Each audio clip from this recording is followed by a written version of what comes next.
Radio Claret América presenta Sediento de ti, la palabra, fuente de vida, con el sacerdote misionero claretiano Tony Díaz. Reflexiones diarias del Evangelio. Aquí iniciamos.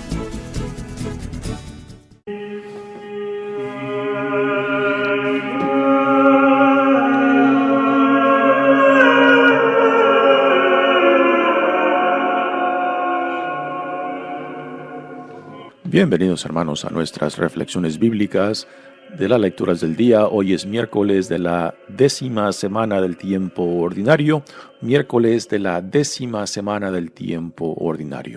La primera lectura de hoy viene del primer libro de Reyes, capítulo 18, versículos 20 al 39. En aquellos días el rey Ahab envió mensajeros a todo Israel y reunió a los profetas de Baal en el monte Carmelo. Elías se acercó al pueblo y le dijo: ¿Hasta cuándo van a andar indecisos? Si el Señor es el verdadero Dios, síganlo. Si lo es Baal, sigan a Baal. Pero el pueblo no supo qué responderle.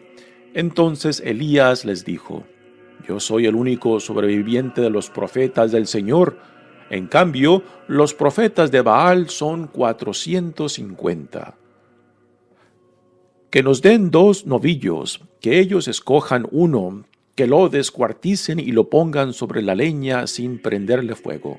Yo prepararé el otro novillo y lo pondré sobre la leña sin prenderle fuego. Ustedes invocarán a su Dios y yo invocaré al Señor. Y el Dios que responda enviando fuego, ese es el verdadero Dios. Todo el pueblo respondió: Está bien. Elías dijo entonces a los profetas de Baal: Escojan un novillo y comiencen ustedes primero, pues son más numerosos. Invoquen a su Dios, pero sin prender fuego. Ellos tomaron el novillo que les dieron, lo prepararon e invocaron a Baal desde la mañana hasta el mediodía, diciendo: Baal, respóndenos. Pero no se oyó ninguna respuesta, y ellos seguían danzando y brincando junto al altar que habían hecho. Llegado el mediodía, Elías comenzó a reírse de ellos, diciéndoles: Griten más fuerte, porque a lo mejor Baal, su Dios, está muy entretenido, conversando, o tiene algún negocio, o está de viaje. A lo mejor está dormido, y así lo despiertan. Ellos gritaron más fuerte y empezaron a sangrarse, según su costumbre, con cuchillos y punzones, hasta que la sangre les chorreaba por todo el cuerpo. Cuando pasó el mediodía, se pusieron en trance hasta la hora de la ofrenda, pero no se escuchó respuesta alguna, ni hubo nadie que atendiera sus ruegos. Entonces Elías le dijo al pueblo: Acérquense a mí. Y todo el pueblo se le acercó. Preparó el altar del Señor que sabía que había sido demolido. Tomó 12 piedras según el número de las tribus de los hijos de Jacob, a quien el Señor había dicho: Tú te llamarás Israel. Con las piedras levantó un altar en honor al Señor e hizo alrededor del altar una zanja, del ancho de un surco. Acomodó la leña, descuartizó el novillo y lo puso sobre la leña. Después dijo: Llenen 4 cántaros de agua y derrámenla sobre el holocausto y sobre la leña. Y lo hicieron así. Volvió a decirles: Háganlo otra vez. Y lo repitieron. De nuevo les dijo: Háganlo por tercera vez. Y así lo hicieron. El agua corrió alrededor del altar y llenó la zanja por completo. A la hora de la ofrenda se acercó el profeta Elías y dijo: Señor, Dios de Abraham, de Isaac y de Jacob, que se vea hoy que tú eres el Dios de Israel, que yo soy tu servidor y que por orden tuya he ejecutado todas estas cosas. Respóndeme, Señor, respóndeme para que todo este pueblo sepa que tú, Señor, eres el Dios verdadero que puede cambiar los corazones. Entonces bajó el fuego del Señor y consumió la víctima destinada al holocausto y la leña, y secó el agua de la zanja. Al ver esto, todo el pueblo tuvo miedo y postrándose en tierra dijo: El Señor es el Dios verdadero, el Señor es el Dios verdadero. Palabra de Dios. El salmo responsorial es el salmo número 15 y el responsorio es: Protégeme, Dios mío, pues eres mi refugio. Protégeme, Dios mío, pues eres mi refugio. Protégeme, Dios mío, pues eres mi refugio. Yo siempre he dicho que tú eres mi Señor. Los ídolos abundan y tras ellos se van todos corriendo, mas yo no he de ofrecerles sacrificios, jamás invocaré sus nombres. El Señor es la parte que me toca en herencia, mi vida está en sus manos. Tengo siempre presente al Señor y con Él a mi lado jamás tropezaré. Enséñame el camino de la vida, sáciame de gozo en tu presencia y de alegría perpetua junto a ti. Protégeme, Dios mío, pues eres mi refugio. El Evangelio de hoy viene de Mateos, capítulo 5, versículos 17 al 19.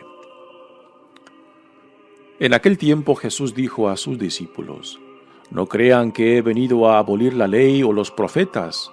No he venido a abolirlos, sino a darles plenitud. Yo les aseguro que antes se acabarán el cielo y la tierra que deje de cumplirse hasta la más pequeña letra o coma de la ley. Por lo tanto, el que quebrante uno de estos preceptos menores y enseñe eso a los hombres, será el menor en el reino de los cielos. Pero el que los cumpla y los enseñe, será grande en el reino de los cielos. Palabra del Señor. Muy bien, damos comienzo a nuestra reflexión de las lecturas de hoy. Continuamos leyendo del primer libro de Reyes y también continuamos leyendo de el ciclo en torno a Elías, quien está siendo perseguido por Jezabel, la reina del rey Ahab, que busca matarlo. La reina Isabel ha introducido el culto al dios Baal y ha también alejado al pueblo de Israel, puesto que el rey Ahab también ha caído en la infidelidad al Dios de Israel y también ha guiado al pueblo de Israel a este culto del Baal. Y ahora aquí viene Elías para presentar un reto ante el pueblo de Israel que le dice: decídanse, no sean como el perro de las dos tortas, que porque muerse las dos no se come ninguna. Y aquí ustedes tienen que decidirse. Si el Dios de Israel es el Dios verdadero, entonces síganlo a Él. Si el Dios Baal es el Dios verdadero, entonces comprométanse con Él, pero no estén vacilando constantemente, ¿no? Y esto para nosotros debe de ser pues también un recordatorio, ¿no? Porque muchas veces también así estamos vacilando, como que estamos parados en medio, justo en la cerca, ¿no? Y nos inclinamos o a un lado o al otro de la cerca según donde veamos que la situación es más favorable para nosotros, ¿no? Pero no en torno a la fidelidad de la vida a la cual Dios nos llama, sino a nuestros propios intereses, ¿no? Así que Dios no quiere a hijos e hijas, a discípulos o a ciudadanos del reino que sean tibios, que no se han decidido ni ser calientes ni ser fríos, ¿no? Ya en el libro del Apocalipsis tiene estas palabras cuando dice que vomitará a aquellos que son tibios porque no se atreven ni a rechazar a Dios ni tampoco a seguirlo, ¿no?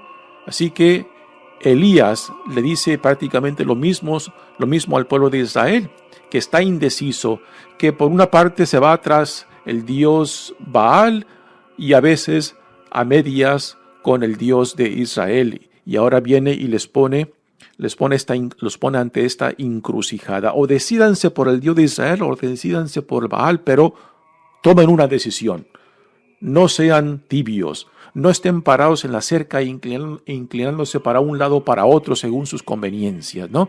Y repito, esto debe de ser algo también muy familiar para nosotros, puesto que también a veces nos encontramos ante esta situación que medio creemos o medio le damos el corazón a Dios, pero a últimas también tenemos a otros dioses, a quien también rendimos culto. Para el profeta Elías como para Jesús, rendir culto al Dios de Israel es tenerlo en el centro y que nuestras vidas giren en torno a esta relación de intimidad y confianza con Él. Pero a veces, cuando dividimos nuestra fidelidad, cuando dividimos nuestra lealtad, nuestro amor, pues entonces pretendemos tener más dioses. Y por dioses pueden ser otras cosas, cualquier cosa que desplace a Dios del centro de nuestras vidas, ¿no? Ya sea la seguridad económica, ya sea posesiones, ya sea, ponle lo que tú quieras, todo aquello que desplaza a Dios del centro de nuestras vidas, entonces son otros dioses, otros cultos que nos jalan y nos atraen y nos separan. Y vivir con un corazón dividido no solamente es frustrante, es cansado. Por eso, vivir en fidelidad a Dios es vivir con integridad. Integridad de nuestra fe, integridad de la vida a la cual somos llamados por Él. Dice la lectura de hoy. En aquellos días el rey Ahab envió mensajeros a todo Israel y reunió a los profetas de Baal en el monte Carmelo. Así que Ahab, el rey, manda a reunir a los profetas de Baal. Elías se acercó al pueblo y le dijo: ¿hasta cuándo van a andar indecisos? Si el Señor es el verdadero Dios, síganlo, y si lo es Baal, sigan a Baal. Decídanse, pero no estén vacilando constantemente, les dice Elías. Pero el pueblo no supo responderle. Entonces Elías le dijo: yo soy el único sobreviviente de los profetas del Señor, en cambio los profetas de Baal son 450. Que nos den 2 novillos, que ellos escojan uno, que lo descuarticen y lo pongan sobre la leña sin prenderle fuego. Yo prepararé el otro novillo y lo pondré sobre la leña sin prenderle fuego. Ustedes invocarán a su Dios y yo invocaré al Señor, y el Dios que responda enviando fuego, ese es el verdadero Dios. Aquí lo que Elías describe es la escena del sacrificio, del holocausto, cuando se tomaba un animal, se partía en 2 y después se ponían sobre la leña que después era encendida y la ofrenda era quemada, o sea, era ofrecida a Dios. Ese es el sacrificio de holocausto para el Señor. Y es lo que Elías reta a los profetas de Baal para que hagan a ver cuál es el Dios verdadero, quien consumirá ese holocausto, esa ofrenda. Elías no está promoviendo este reto por su propia cuenta. Más adelante nos dirá que es Dios quien lo envió para que pusiera este reto ante los profetas de Baal, para que la gente misma se diera cuenta de su engaño, de su falsedad, de su infidelidad, y de que regresaran al Dios de la alianza, al Dios que los llama para que sean un pueblo santo, para que otros pueblos también sean atraídos por el ejemplo de ellos, lo cual aún sigue siendo nuestra misión como iglesia, como pueblo de Dios, de que somos llamados a ser, como el Evangelio de ayer mencionó, ser sal y luz, para que otros también lleguen a conocer a Dios, y al conocerlo amarlo, y al amarlo servirlo, ¿no? Así que nuestra misión como cristiano también está no solamente dirigida a una vida personal, sino también a compartirla, viendo, o sea, proyectándonos hacia afuera. Continúa la lectura diciendo: todo el pueblo respondió: está bien. Elías dijo entonces a los profetas de Baal: escojan un novillo y comiencen ustedes primero, pues son más numerosos. Invoquen a su Dios, pero sin prender fuego. Algo que se nota en esta escena es de que constantemente Elías le da la prioridad a los otros profetas para que ellos tomen iniciativa, para que ellos hagan lo suyo, y así no lo puedan culpar de que tiene algo entre mano el profeta Elías. Ellos tomaron el novillo que les dieron, lo prepararon e invocaron a Baal desde la mañana hasta el mediodía, diciendo: Baal, respóndenos. Pero no se oyó ninguna respuesta, y ellos seguían danzando y brincando junto al altar que habían hecho. Llegado el mediodía, Elías empezó a reírse de ellos, diciéndoles: griten más fuerte, porque a lo mejor Baal, su Dios, está muy entretenido, conversando, o tiene algún negocio, o está de viaje. A lo mejor está dormido, y así lo despiertan, ¿no? Elías se burla de ellos, para que griten más, para que exageren más su rito de invocar a Baal y que consuma con fuego el holocausto que fue preparado para él.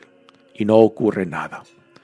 Ahora viene la exageración. Dice: ellos gritaron más fuerte y empezaron a sangrarse según su costumbre, con cuchillos y punzones, hasta que la sangre les chorreaba por todo el cuerpo. Cuando pasó el mediodía, se pusieron en trance hasta la hora de la ofrenda, pero no se escuchó respuesta alguna, ni hubo nadie que atendiera sus ruegos. Así que todo este rito, aún el trance en el cual entran por medio de su rito, no tiene resultado. Y ahora entra en acción Elías. Dice: entonces Elías le dijo al pueblo: acérquense a mí. Y todo el pueblo se le acercó. Preparó el altar del Señor que había sido demolido. Tomó 12 piedras, según el número de las tribus de los hijos de Jacob, a quien el Señor había dicho: tú te llamarás Israel.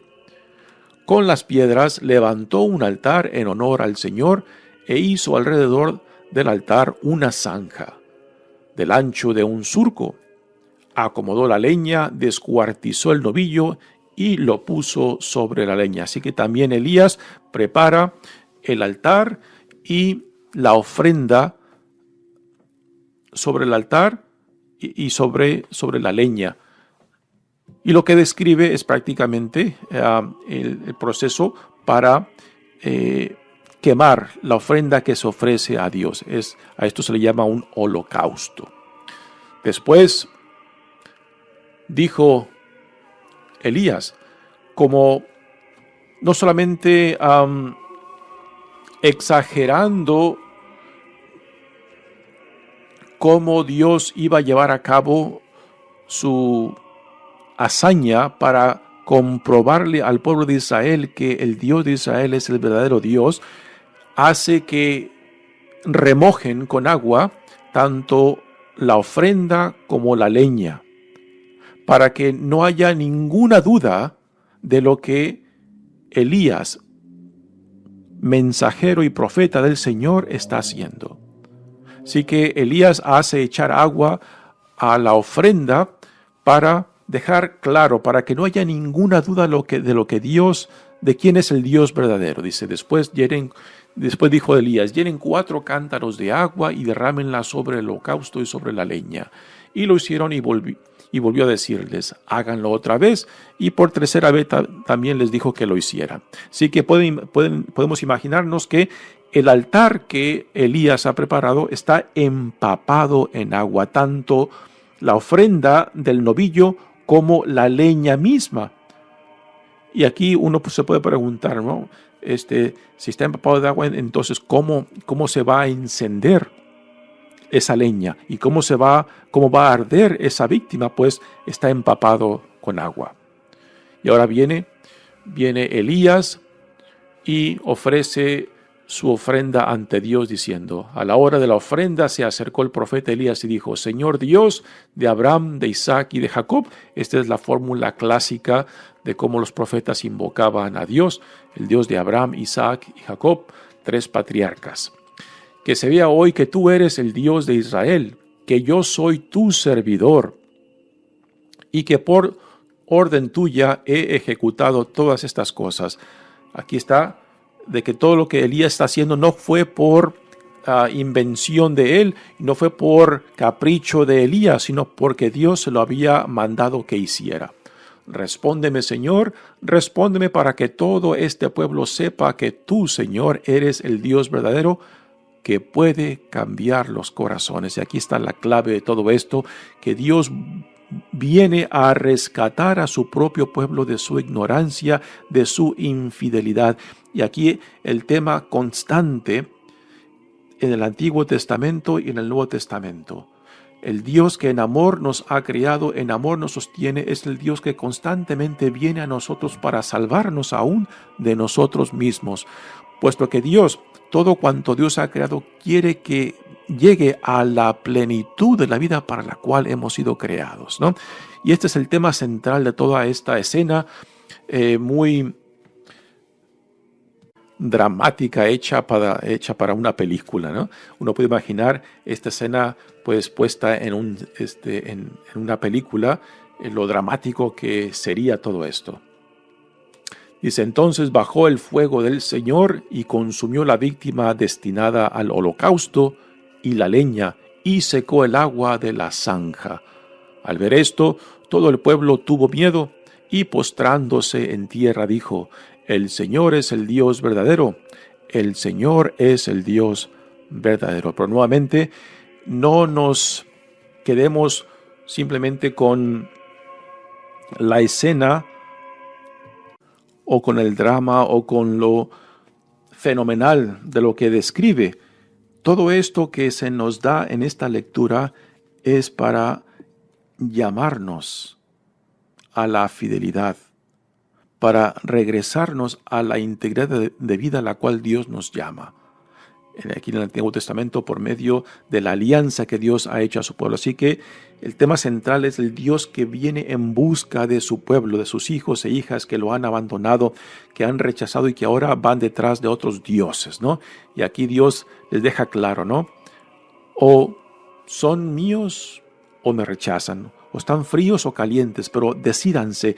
Y esto debe ser algo que también debe de resonar en nosotros, puesto que también nosotros a veces también desplazamos a Dios del centro de nuestras vidas y vamos tras otros baales, otros dioses. Muy bien, pasemos ahora al Evangelio de hoy. Es la continuación del Sermón de la Montaña. Ayer escuchamos a Jesús que nos dio 2 imágenes de lo que somos llamados a ser en el mundo donde Él nos planta, de ser sal que dé sabor, que preserve a la comunidad a donde somos llamados a ser parte, y también de ser luz que iluminemos en medio de la oscuridad del mundo. Y hoy, a continuación, Jesús nos dice de que Él no ha venido para abolir la ley y los profetas. El Evangelio de Mateo es el Evangelio quizás más judío. El Jesús que Mateo nos presenta es un Jesús íntimamente conectado con la tradición del Antiguo Testamento y los profetas. O sea, de que Jesús cumple todo cuanto se ha dicho del que tenía que venir, del Mesías, y que Jesús es en quien se llevan a cabo estas promesas. Y de los 4 evangelios, pues es Mateo el que más se esfuerza de hacer esta conexión entre la Sagrada Escritura, o lo que es para nosotros el Antiguo Testamento, y la tradición profética, y también la tradición de los comentarios de los rabinos, que Jesús es en quien se realizan todas estas promesas que Dios ha hecho desde antiguo. Dice: en aquel tiempo Jesús dijo a sus discípulos: no crean que he venido a abolir la ley o los profetas. No he venido a abolirlos, sino a darles plenitud. En la tradición judía del tiempo de Jesús, habían más de 600 normas, mandamientos, prescripciones que se tenían que cumplir para que un judío, particularmente los hombres, pues fueran considerados como fieles o justos ante Dios, ¿no? Ahora, Jesús no ve un problema en eso. Lo que Jesús ve como problemático es de que toda esta tradición de cumplir mandamientos se llevaban a cabo solamente en una expresión exterior, pero que no transformaba a la persona, que no los llamaba a una integridad de vida. Y por integridad, lo que Jesús da a entender de que lo que profesen se viva, que lo que profesen se manifieste en la forma de su integridad de vida y cómo se relacionan con otros. Y esto fue una crítica dura que Jesús hacía constantemente a los fariseos. Y recordamos que los fariseos no eran lo peor de la comunidad judía de aquel entonces, era de lo mejor. Eran los que mejor buscaban ser fiel tanto a la Sagrada Escritura como a la tradición profética y también a la tradición de los comentarios de los rabinos. Pero aún así quedaban muy cortos, porque en tiempos de Jesús, pues la religiosidad era solamente algo externo y no algo que se manifestaba en la integridad de la persona y la forma en cómo particularmente se relacionaban con otros. O sea, de que nuestra relación con Dios nos tiene que llevar a la relación de hermandad, a una relación solidaridad fundadas en el amor, en la compasión, en la misericordia y la justicia de Dios, que son 4 pilares del reino de Dios. Así que Jesús no viene a destruir o a abolir la ley, sino a darle plenitud. ¿Y qué es lo que Jesús entiende por plenitud? Es ir al corazón de donde brotan nuestras intenciones y motivaciones que nos llevan a ser las personas que somos, el por qué hacemos, el por qué no hacemos los pecados de omisión, y cómo nos relacionamos con otros. Y para dar ejemplos claros y evidentes de a lo que Jesús se refiere por plenitud de la ley, siguiendo el Evangelio Jesús proveerá 6 ejemplos de lo que él entiende como plenitud de la ley que él está llevando a cabo. Así que eso lo veremos mañana. Dice el Evangelio de hoy: por lo tanto, el que quebrante uno de esos preceptos menores y enseñe eso a los hombres será el menor en el reino de Dios, pero el que los cumpla y los enseñe será grande en el reino de los cielos. Ahora, ¿se estará refiriendo Jesús a estos 613 mandamientos, preceptos que eran común en la religiosidad de la comunidad judía de aquel entonces? No se está refiriendo a eso, porque si vamos a eso, pues Jesús mismo sería culpable, por ejemplo, de quebrantar el mandamiento de guardar el sábado, puesto que en la forma que Jesús lo interpretaba, pues era contrario a como los fariseos lo interpretaban. Así que cuando Jesús habla de plenitud, estamos hablando de la intencionalidad de la ley, de llevarnos a una vida íntegra, a una vida de hermandad y solidaridad fundadas en el amor, la compasión, la misericordia y la justicia de Dios. Y repito, esto es lo que vendrá después, lo veremos mañana en los 6 ejemplos de que Jesús nos da. Así que Jesús viene a darle plenitud para llevar el significado profundo de la ley basado en la integridad de la vida de la persona y también de la comunidad. De que cuando se vive desde el amor, entonces ya no hay por qué andar con escrúpulos de que si estoy pecando o no estoy pecando. Cuando se vive desde el amor, cuando se vive de la compasión y de la misericordia, ya no tenemos la necesidad de andar con los escrúpulos de lo que es pecado, lo que no es pecado, ¿no? Vivir y actuar y relacionarnos desde el amor, la compasión, la misericordia y la justicia de Dios es estar plenamente identificados con la voluntad de Dios Padre, ¿no? Y esto es a lo que Jesús nos llama por medio de estas palabras que están dentro de este gran discurso del Sermón de la Montaña, ¿no? Tristemente, es una parte del Evangelio que tan pocas veces pues promovemos. Preferimos, por ejemplo, refugiarnos en los 10 mandamientos cuando las enseñanzas, cuando las bienaventuranzas, cuando lo que Jesús nos deja en este Sermón de la Montaña va mucho, pero mucho más lejos que los 10 mandamientos. Y qué tristeza que en vez de esforzarnos y dejar que estas palabras de Jesús nos cuestionen, nos reten, nos vamos a lo más cómodo, a los 10 mandamientos. Y no es por despreciar los 10 mandamientos, pero si nos vamos a los 10 mandamientos porque se nos hacen más fácil, porque más practicables,